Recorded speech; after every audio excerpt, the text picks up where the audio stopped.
ورجعنا لكم تاني بعد فترة توقف كبيرة مع برنامج جديد ومختلف عن اللي فات.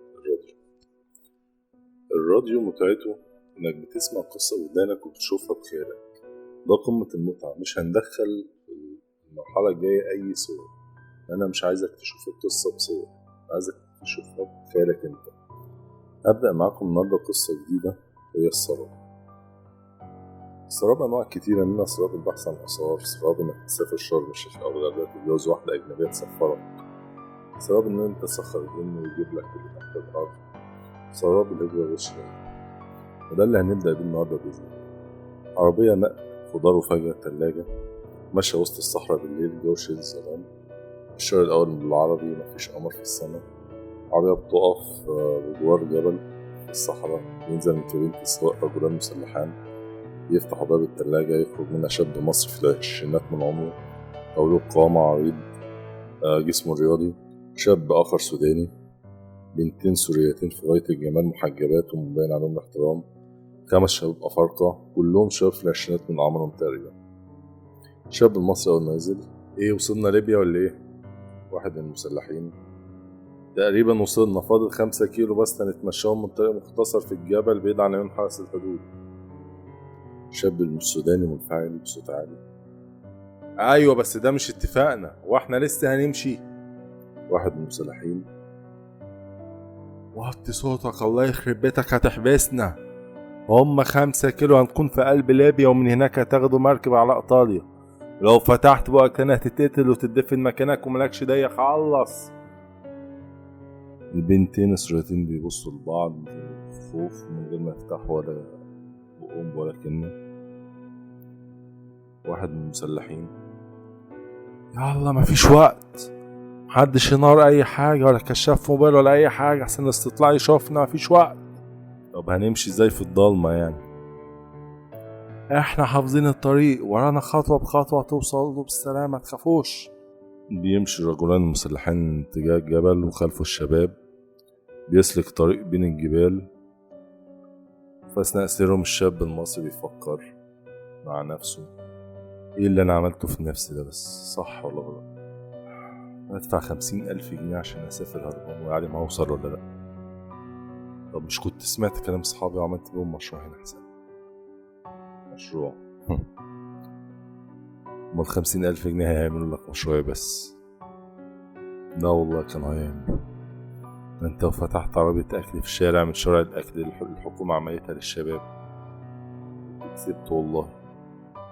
واقف بأدبك واحترامك، ولا كنت عملت زي صاحبك اللي راح الوادي الجديد، خد 10 فدان وبيت واشتغل فيهم وبياخد 3500 جنيه في الشهر لحد الأرض ما تطلع إنتاج، وعلى الأقل هشقى في أرضي وسط أهلي.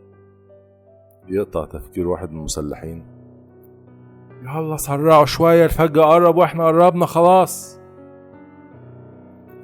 صوت من بعيد: الحمد لله على سلامتكم. بيوصل الرجالين المسلحين من الجانب الليبي، واقف جنبيهم عربية نقل محملة جمال. اهلا يا شباب، استلموا شباب المهاجر واحنا هنرجع بقى مصر قبل الفجر، يلا سلام. ويمشوا سايبين الشباب مع المسلحين الليبيين. يلا شباب اركبوا. بنت من البنات السورية: ايه ده؟ نركب مع الجمال ازاي يعني؟ بينظر ليهم واحد من الاثنين المسلحين وبيكلم زميله في ودانه وبيبص لهم: ايه رأيك في العسل ده؟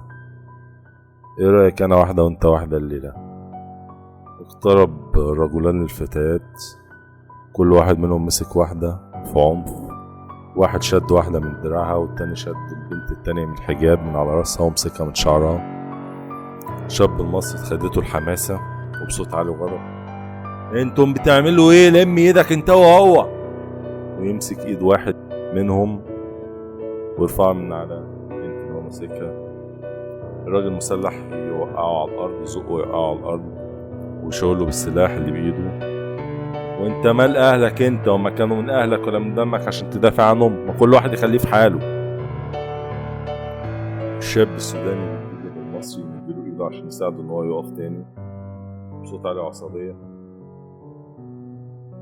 هو ماله ازاي؟ هما لازم يكونوا من دمنا. اي بنت شايفة هي شرفنا وعرضنا واجب علينا ندافع عنها، مش هنسيبكم تاخدوا اخواتنا من بيننا. مسلح رقم 2 وما زال ممسك بالفتاة من شعرها بإيده والسلاح بالإيد التانية بصوت عالي: كل واحد يخليه في حاله، لا هنقتلكم مالكمش عندنا دية. بيهجم الشاب المصري براسه في بطن المسلح رقم 2 يقع على الأرض. يقوم الشاب السوداني بالهجوم على المسلح رقم 1 وتحصل مشاجرة بين كل من المسلحين والشابين المصري والسوداني بسكوت تام من الشباب الأفارقة الملتزمين بالوقوف صامتين لا دخل لهم فيما يحدث. يصرخ الشاب المصري على البنتين: اجروا انتوا هربوا. بتجري البنتين في الصحراء محاولين الهروب، يسبقهم رصاص الغدر في ظهرهم يسقطهم قتلى على الأرض.